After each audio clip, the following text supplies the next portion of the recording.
Hello and welcome to Cardboard Conversations. With us today we have Heiner from White Rabbit Game Store, and we're going to talk about card grading. And Heiner, would you like to introduce yourself to the audience? Sure. First of all, welcome everybody, and thanks for listening in or watching in and spending some time with us. And then to introduce myself, as Jens already stated, I'm Heiner. I'm part of the teams of the White Rabbit Community Game Store, and also, of course, and that's one reason why we're here today, Premier Card Grading for the German branch of the company. Well, first of all, thank you so much for coming. It's really exciting because we've had a lot of people who want to grade sorcery card and want to know more about grading, and a lot of new people are actually also entering with sorcery as their first TCG and haven't really heard about grading before. So can we just briefly state, what is grading and what sort of purpose does it serve? Sure, yeah. First of all, thanks for having me. I've been following Cardboard Guide for quite a while, and I'm very happy to be on the channel every chance I get. So, again, thanks for having me here. Regarding the grading, so basically, the process of grading is checking the condition of any item and just putting the state of the item on a scale.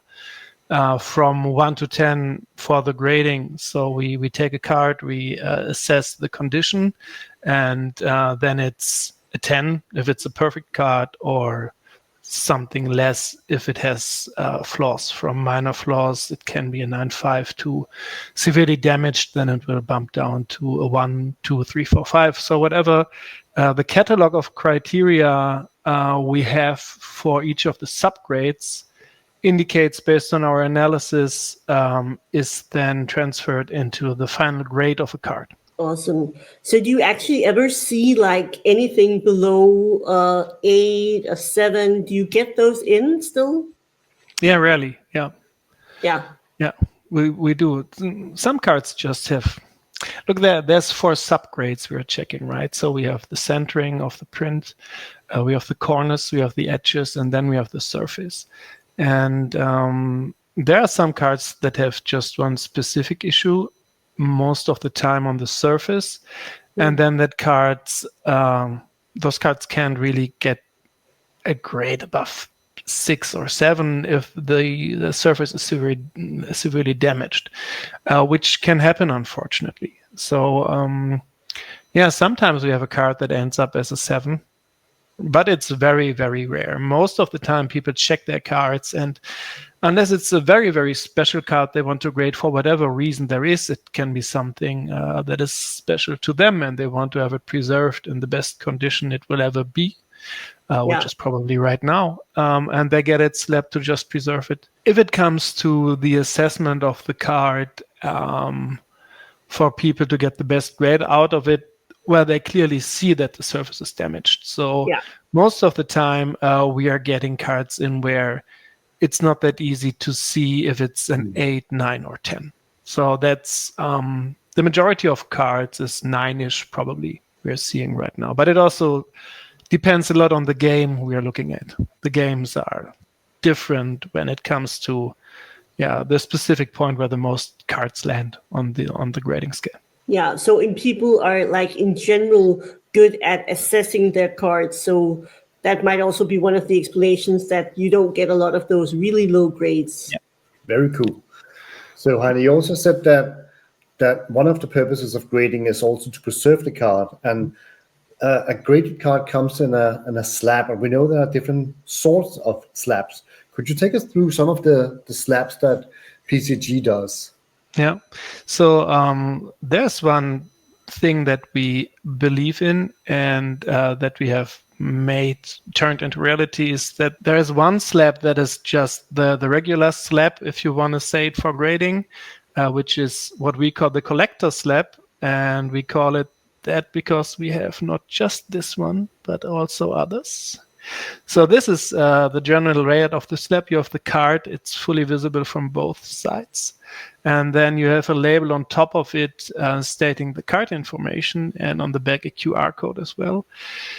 That's a metal label, and we chose this layout because we believe it's good aesthetics, and it's also very durable and fits the quality of the product overall. Being a metal label and being laser engraved gives us a very good sharpness, very good surface quality, a nice degree of freedom when it comes to doing something special.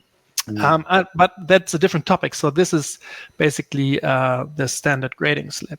Based on our experience as players as well, and the different types of games around, there is something else that we invented and put to the market, and that's what we call the player slab, in contrast to the collector slab. So this slab just fits around the card. There's a certain thickness to it, and it still carries the metal label on the inside.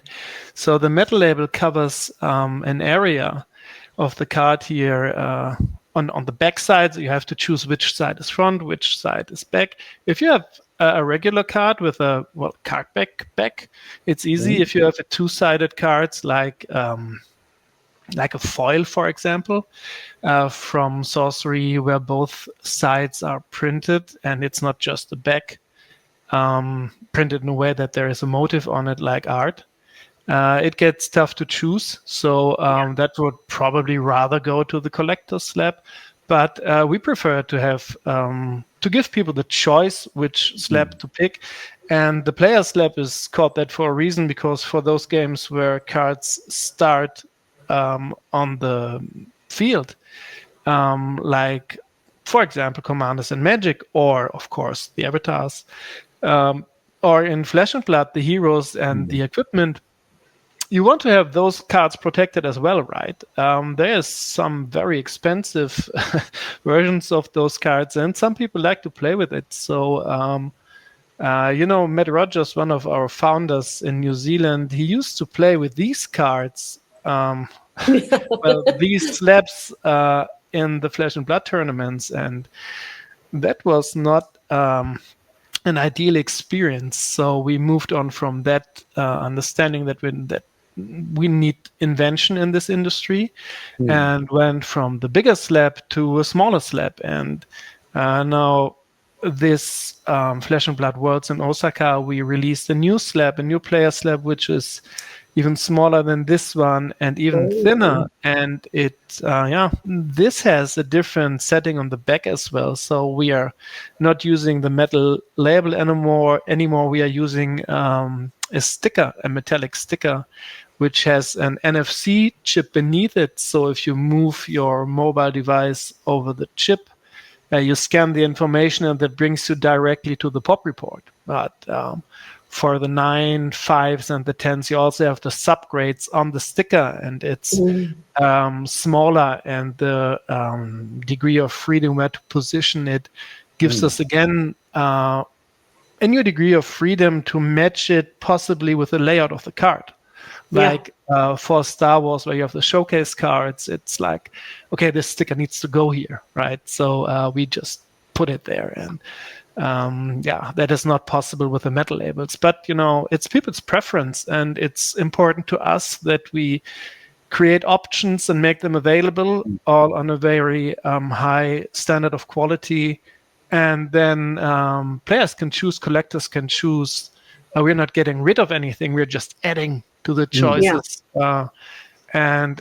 feel that is the way to go in order to best provide our services. Absolutely. So you use some language there that might not be familiar to everyone. What is a pop report? Okay. So if we grade a card, it becomes part of the population of graded cards. Now each company, it's not just us, it's others too. We all collect these cards we have in our populations, and we put it on part of our homepages and call it a pop report. So the population reports of all the cards PCG has graded is available on all the homepages of the offices. And you can check your card. You can see how many cards of this specific type have been graded, how many are 10s, how many are 9s, where's your card sitting in comparison to what has been graded as well. That's very interesting. So it sounds like you're doing a lot of innovation, and you also have a very clear idea what is the purpose of all these very nice gradings. So what is the vision behind PCG grading? Yeah, basically PCG was founded in New Zealand by Robert Miller and Matt Rogers in order to bring something to the market that hasn't been there before. It's not just the product, it's also making the product available more easily to players around the world. If I was sitting in Germany starting the first game store with a White Rabbit, and I was thinking, okay, grading is interesting. How can this be done? And the information was, you can send it to the States. So I think, okay, now this is not going to be a good experience probably, because I need to export it, I need to import it, and in the end, what's the result going to be? And I was, as a collector, willing to invest something in a grading, but I really didn't want it to be $100 per card. Yeah. And that is something that Matt and Rob had envisioned differently, because they have an office in New Zealand, we have an office in Australia, we have an office in Malaysia, we have an office in the United States, one in the UK, one in Europe, and now one in Japan. And we believe that it makes sense to serve the demand locally with a product that is recognized around the world, because all the offices work under the same quality standards, and it is actually one brand we are representing. And that is a big part of the vision, is to be able to play a role in the world of grading around the world based on a very high standard of quality, be a driving force in innovation, and disrupt the business that needs some disruption probably, while not being too harsh or too loose or lenient on the grades we're handing out. We're all passionate about TCGs, and we all love what we're doing. So I believe that carries the vision another stretch, not just seeing it. We see it as a business, we need to, but we also see it as a passion, and we like to be this integral part in the community where a collector can be served, a player can be served with getting a service, a proper service at good cost, at good speed, locally. And that's what we thrive to do. So what part of the whole grading business appealed to you? Was it just like, I see a need to have local options for grading, or was it like more part of the process that you are drawn to? Well, I haven't always been grading or running game stores. I've been in research for 15 years. I studied metallurgy, and so I come from analyzing cast metal parts, developing processes for the industry, such as the aerospace industry or medical applications. And I found it interesting to apply analytics to something I love, which are trading cards, and take my skill to produce a result for something beautiful somebody else appreciates directly. So that's for me personally. Now, grading itself, I believe, serves a purpose. Everybody has to make their own opinion about that. But protecting the card is something that makes sense naturally. We all use some kind of protection for our cards. If it's a simple sleeve, or if we collect them and store them in a penny sleeves and in a top loader, that's also protection, right? And if you think about, okay, what level of protection would I like to have for my signed curio, which is probably one piece, or at least for me, any signed card is something that if I got it signed, it creates a specific memory for me. So, or has created already. So, I mean, again, it's people's choice, but the protection reason for me is very interesting. I'm not a high-end collector, but I like to know where my card is sitting on the grading scale. But that's pretty much it's a service that makes sense, not to everybody, but to many people. It's still new over here in Germany and Europe. It's very established in the United States. And I believe that the European market is still at a very early point. The European communities are still at a very early point to get in touch with this topic. Probably, Yeah. some people are already. For others, it's very new and it might look odd. But what we see is a feedback that says it's great that somebody's doing this now on the level you're doing it, so nearby. And Yeah.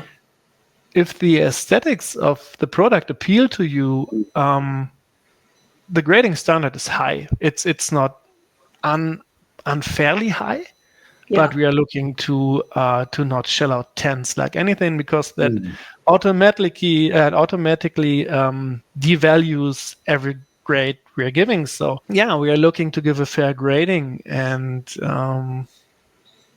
that's and I find it extremely interesting coming from my background to try new things and get the best possible result out of something that I believe in. And this is what got me into grading and drives me to the most part. That's very cool. And yeah, I completely agree that I think that your grades are absolutely, on point. But could you take us through the process of, when we send in a card, what happens to that card from the moment you get it in your hands till we get it back in our hands? Well, from the moment you would place an online submission with us, you would get a message to kindly ask you for the inbound shipping information. That would be probably the first contact we are having. Like, let us know how you ship it to us and send us the tracking ID and the service so we can keep an eye on the shipment while it's on its way to us. And once we receive the cards, we the whole process is based on stations. I'm sitting now at the grading station, and over there is the receiving and research and ID station. So first thing is we receive the parcel, we open it on camera so everything's documented, and we check for completeness. Sometimes it's one card's missing, and then the card appears back at the owner, so he forgot to send it, and we just know that we need to sort this out and communicate it. And same the other way around is like we had someone sending in an extra card, and he said, "Oh yeah, that's right, I didn't put that in the list." And then they check and they see. So that is the very first stage, is checking everything and making the order as it is with us work. And then it's research and ID is probably basically checking the card information, that everything is put down in the system correctly, because from there it will go to the laser engraver. And if the label is printed, we want to have all the information correct. And also, of course, authentication, which is the third pillar of what we call the grading service, is creating the values, protecting the card, and then authenticating the card, because we can and will only grade what is a genuine card. So that's also done on the first station. And we are creating labels for each card, which are unique and attached to the order, so everything's sorted, and every order goes in its own box, no matter if it's one card or 50 cards. And then in that box, it goes through all the stations, and that's from research and ID to grading.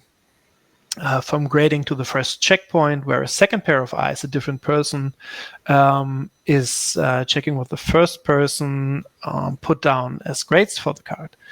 And that's done in checkpoints. After checkpoint, the grading basically is clear already, but then it's not like the end of the job. You have to turn the value into the physical product, and that's when it's from checkpoint 1, it goes to the laser engraver, and from the laser engraver it goes to encapsulation. We are ultrasonically welding the two parts of the slab together, and that's the next step. And after encapsulating, we're having another checkpoint where we again make sure that there is everything correct on the label, everything stated correctly. There is no issue inside of the slab.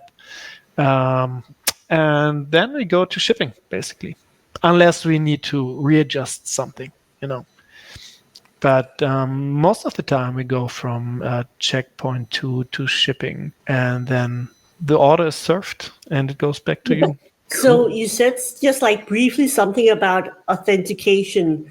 Can you walk us through what a process would look like? Because I'm sure that everyone has heard like this thing that there could be fake cards, and what do you look for in a card? And I imagine it's different depending on what card game. Yeah, it depends on the card game. It depends on the generation of the card and on the type of the card in the game and in the generation. So if you take something like Arthurian Legends, for example, where the White Rabbit did the world premiere at Spiel, authentication is a different topic. We know we are opening the cards, and we know these cards are genuine. If you gave me a card at Spiel, well, I saw you opening the pack. But at that point of time, you also get another level of information, not just that this card is genuine, but I can also take the cards and check a set of properties and transfer that into a positive pattern for a genuine card.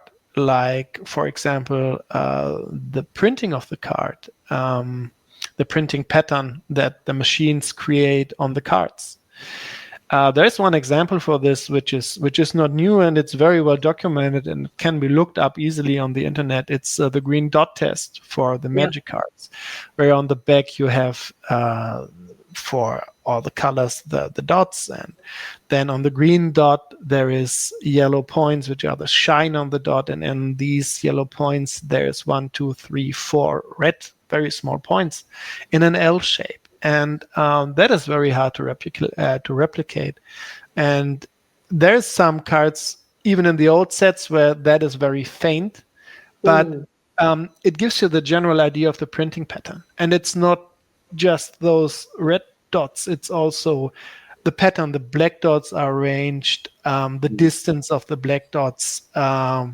That is something that Hein also explained in his video, which is called dot gain. Like, you can see the size of the dots. And coming from my background, I was eager to use digital high-resolution microscopy for these analytics. And I'm creating overlays for the printing patterns. And then I have, from the positive, I deduce the pattern, which I can apply to cards which come into the office, and then I see, okay, the printing of this card matches. And then on a very quick test, I have a good first statement for this card, if it's genuine or not. Because if the printing pattern check fails, then it's probably not a genuine card. But there's other things we do. We can measure, obviously, size and weight of a card. We can measure thickness. And we have built a device to check for translucency, which means that we have a card and we check, if we put a very strong light beneath the card, how much light gets through. And that has to do with the stock material that is printed on. So if you use a strong light source like we do, there's always something coming through. And the cardstock fakes are printed on is, it's different in a way. The surface can be different. It can feel different. It can have a different texture. So there's more or less shine to it. You can also feel it with your hand. But then again, we don't want to touch a card without gloves. So using tactile is very hard on these. So just we avoid that. But if we have, for Magic, I started playing at Revised. So I have cards of all the old sets, including alpha, beta, and whatnot. So I can take an original card, put it on the translucency machine left, and then the card to check on the right. And then I can see if it's supposed to be an unlimited card, I can directly check translucency. So that's another method we can use if need be. And then we have ultraviolet light, which we can use. So it also depends on the case we're having. But printing pattern is very very good, very smart. Also for the new games, it's a very quick analysis, and we need to always keep an eye on the time in these processes. We can't spend a day on a card. That then we would be back at the €100 for a card of war. So we have to be very efficient in our work, also in authentication. And for me, checking the printing pattern is the first approach. Do you need to reset the printing values if the printing pattern changes? Because as you mentioned, Hein sort of like explored that there was some difference between the summer and the so-called first wave. And also he just made a video about Ethereum Legends. Do you recheck stuff to sort of ascertain that a new set has a new printing pattern? Yes. yes, we have to. That's part of the job. If there's a new wave, we have to.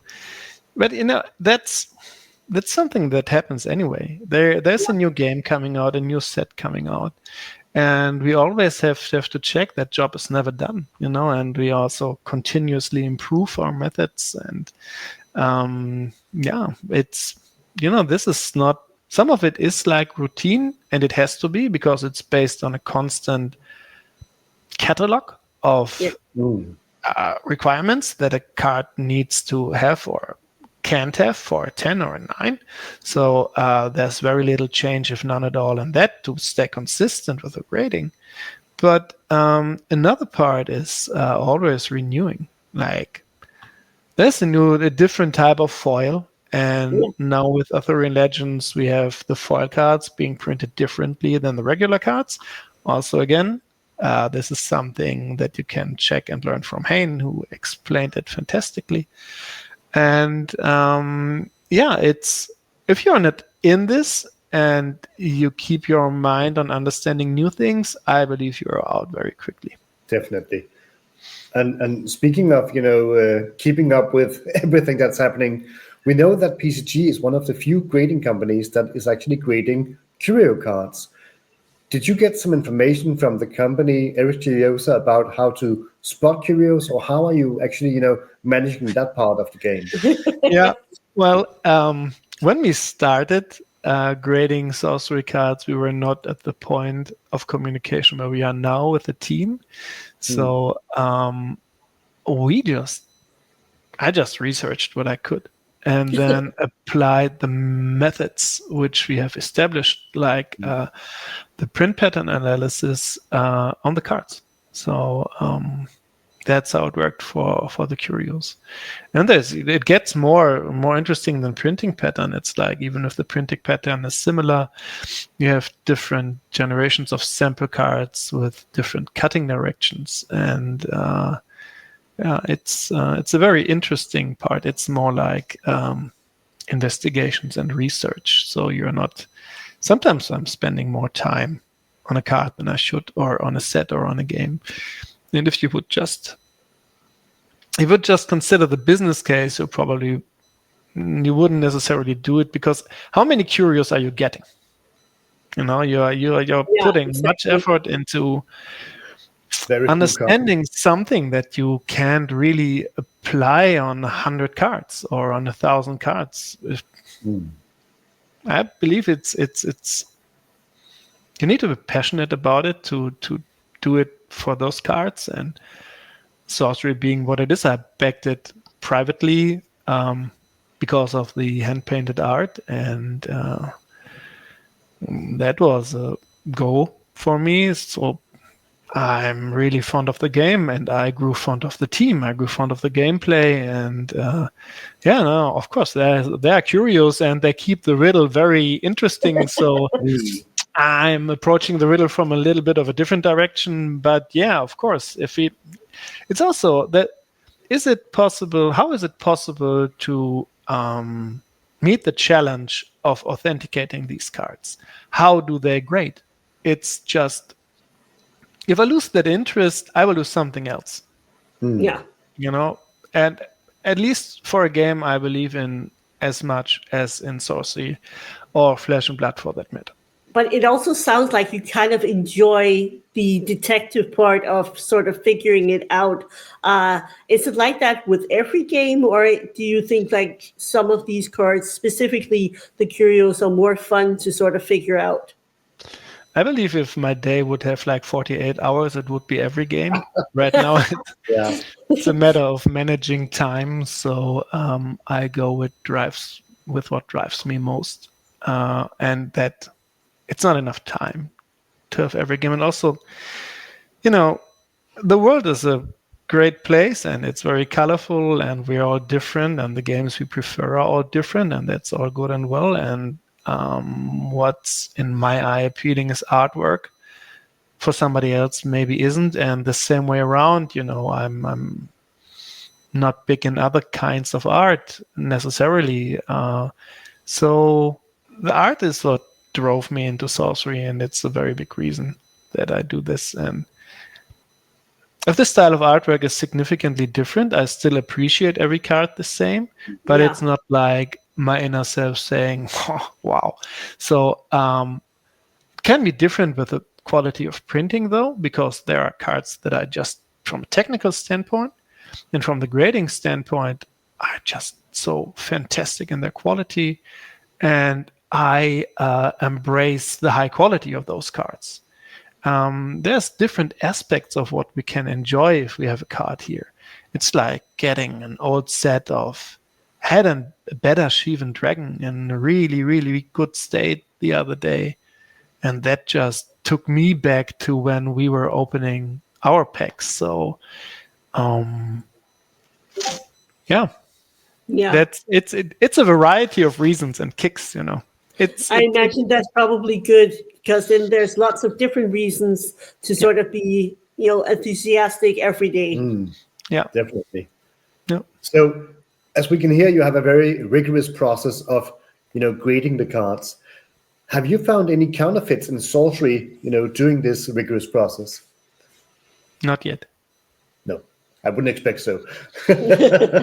But I just needed to ask because it is interesting to see, if you have a highly collectible card game, if suddenly a surge of counterfeits should arise, it's nice to know that there might be cards circulating, but I don't think right now that there are in the end. Yeah.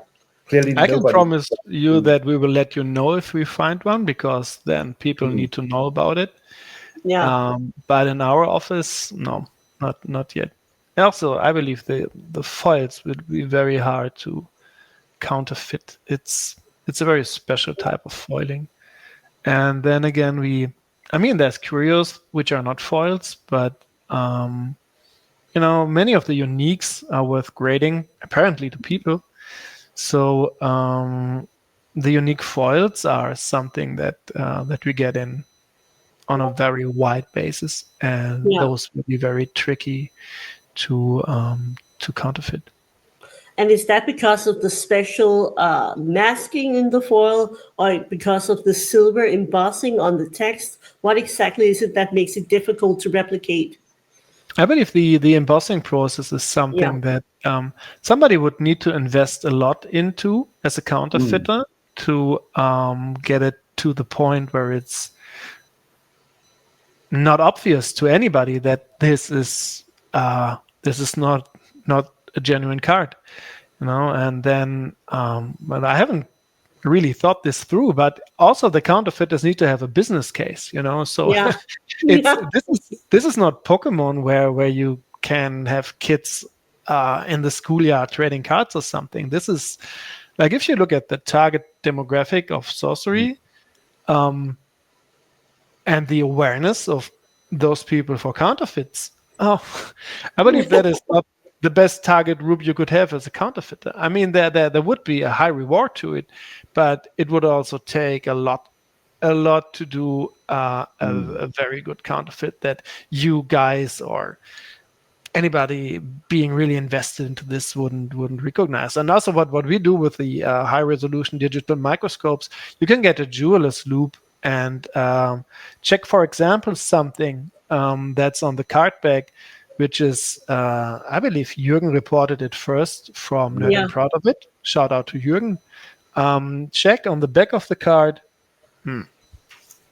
Yeah, there's the book cover, right? So in the book cover, there's a set of red dots.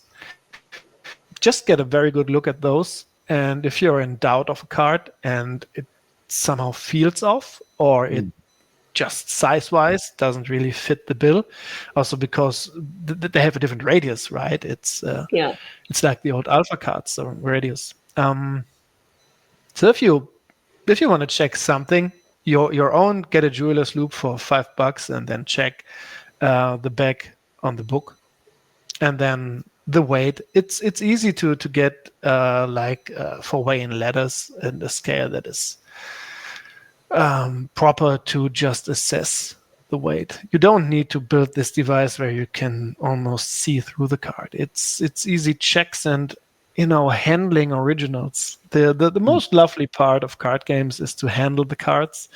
Yeah. And if you handle enough cards, you will probably almost feel if it's a counterfeit because it's too glossy or something else is off, the textures off or something. Coloring might be a bit off or something. Yeah. The text font might be a little off also. Yeah. Yeah. If you give a magic card to somebody like Dan, for example, who's doing the openings on YouTube. I mean, he has tons of old cards, he knows. So it's just seeing it, touching it, feeling it. He has handled enough cards to know. And I believe many, many collectors do. And we are at a point of time where sorcery is still so new that we all have access to not necessarily sample cards, but alpha to some part, and beta certainly, and Arthurian Legends where we can up our own skills to understand what's real and what's not. This is like, okay, I've never opened a beta pack. I like the young guys today. It's a hard time for them to understand if they have maybe an old card or maybe not. But we are all just new to this because this is new to everybody. It's a great chance for everybody. Yeah, it's a great entry point into the game that you have access to a lot of these sets already, and you can really get a feel for the cards right now. So if we're talking about a sorcery card, and I'm considering sending something in, what do I need to be aware of when I'm looking at my sorcery card? What would you recommend me to check out before sending in a card? I would recommend to check the surface for damages or dents or stains or something like that. That can happen when they come off the pack as well. So it's not like if we take a card out of the pack, it's a 9/5 or a 10 automatically. That's just not how this works. Some things can happen during production of the card or when it's still in the pack that damages the card. So look for obvious damage or something that is just off. You can check centering to some degree, like with a trained eye, what's centered or not. And the edges and corners, if you see like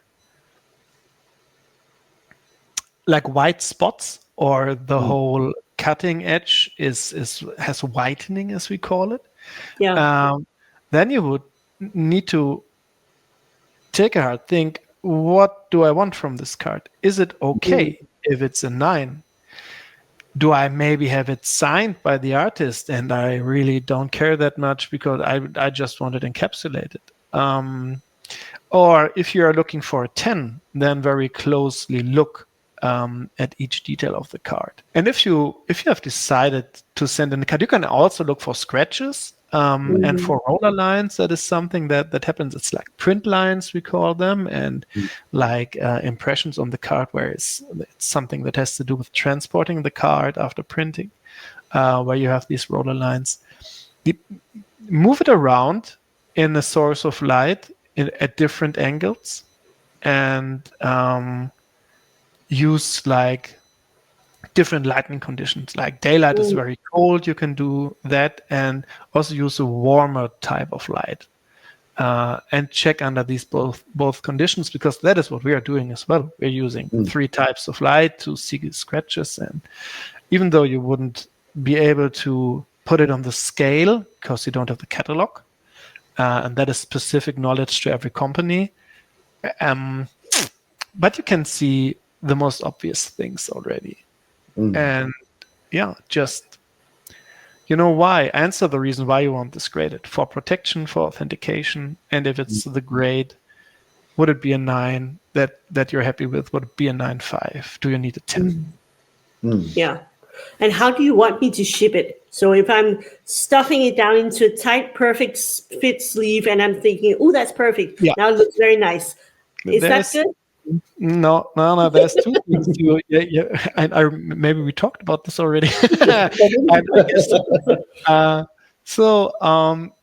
There is a couple of mistakes that you can do, and some of those mistakes will not be easy to correct or impossible to correct. And one thing is that has to do with a very tight fit inner sleeve, like a perfect fit. And you might get the card in, but if it starts reacting because it sees some humidity where you're living, it can expand. And, it basically cannot expand. It would like to expand because of the humidity it sees, but the inner sleeve is keeping it tucked in, and so it will react and expand not freely, like it just gets wider, but it gets in a shape where it forms a wave. And that is a very nasty damage, and you can't really get rid of that anymore. So if you have a card that you think you would prefer to grade at some point of time, maybe, or you just want to store safely, put it in a penny sleeve, put it in a top loader, just let it rest. And if you want to put one of these Post-its, I can show you. Just wait a second. So this is exactly what we recommend. You take a card, any card. For example, a One Piece card. You have a penny sleeve. We use these with the extra pull tab over here. And then you put the card in. Put the card in. Don't press on the surface too much, just slide it in easily. And then you take the top loader, kindly open it a little bit, and put in the card in the penny sleeves and just let it slide down. And if you want to, you can just use a Post-it, fold it over. And this is, no matter if you send it to grading to us or anywhere else, this is how you would like to best store your card. It's not pretty anymore, but it's very safely stored. It can't see any dust from the top, can't see anything from the sides. The top loader is rigid, which sets it apart from different kind of softer top loader, where depending on the production type of these semi-rigids, as they are called, they can start, due to the welding of the plastic, to bend in themselves. And that bend will translate to the card. So the card will get bent if you store it too long in that. And I know this from own experience. So it can be very rough, But you need to hear this tip at some point of time and then decide yourself if you want to follow it or not. And then this is how I store my cards personally in my collection until I might or might not get them graded. Yeah, and then put these of these together, use a rubber band, wrap it into some kind of suitable material to put additional protection on it, put it in a box, and ship it to us. Perfect. Or ship it to somebody. If you sell a card, for that matter, just use the same method. It's if it's an expensive card and it changes ownership, just do it the same way. It doesn't really matter. The strategy is to transport a card safely from A to B. It can be to us for grading, can be to anywhere. Definitely. Yeah, and also, the little trick with the top loader and the Post-it, because we have, received a lot of cards and people are doing their best, but a lot of people just put a lot of tape on top of the top loader. Then when you need to get the card out, you need to You're cut the bending top it and loader and you need to squishing. bend it, and Yeah. and that sort of defeats the purpose.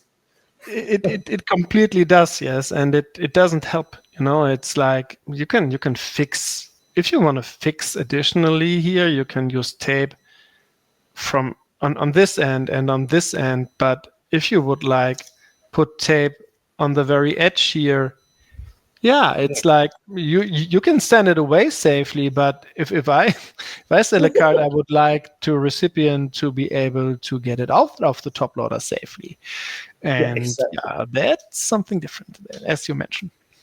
So Heiner, is there any last thing that people need to know about grading cards, or something they need to be aware of? I believe you should follow your passion with whatever you're doing, and in particular your hobbies. And if you find something that is very valuable to you, think about how you would like it to last. We have cards that have been sitting in the old 90s binders, and they all have what we call a binder ding. It's still a memory, still a nice card, but what's your plan with the card? If you want to keep it, if you want to get it signed, still you probably shouldn't grade it. But just what's your heart and your mind telling you how this card should age? That's a good point. And on that note, I think I'll be bringing a foil witch avatar with me to Belgium for Siege at the Core, because I actually want to play it. But I really want to take really good care of it because it's a beautiful card. And in the end, it doesn't hurt to just try it out. It's not like it's costing a horrendous amount of money. If you're not satisfied with the end results, you can take the card out again as well. But it's like, our experience is once the people have the slab in their hands and they see the card encapsulated in it, that gives it a whole new level. So just try it out and, try out whatever service you would like to. We are happy if you have several cards on the table, all graded by different companies, and ours is among them, and then see what you like best. We are confident in that regard. And I'm always happy to elaborate on what I can and what we think people might find interesting. So, and enjoy your hobbies, enjoy your games, enjoy the good company doing this hobby can provide, and spend good time with good people.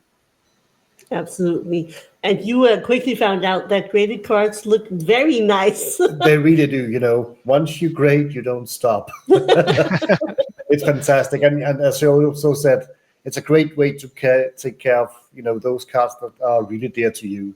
So I have an Amazon Warrior with Elvira's signature, and I might actually want that graded. Yeah. I might go to Belgium with you. But thank you, Heiner. Thank you for sharing all your insights and knowledge and your passion for the game and for grading. And thank you for taking the time to speak with us and share these insights to everybody that watched the channel. Yeah, thank you for running the channel and spending your time on everything you invest in this. And it's great. It's a great contribution to the communities you're serving. Thank you very much. Thank you. Thank you. So guys, to everybody watching, please do hit the like button. And if you have any questions about grading, do leave them down in the comment section. And I'm sure we'll figure out some way to pass them on, or maybe even Heiner can have a look at one or two of them. So thank you so much for watching today. We will catch you in the next video. Bye, guys. Bye, guys.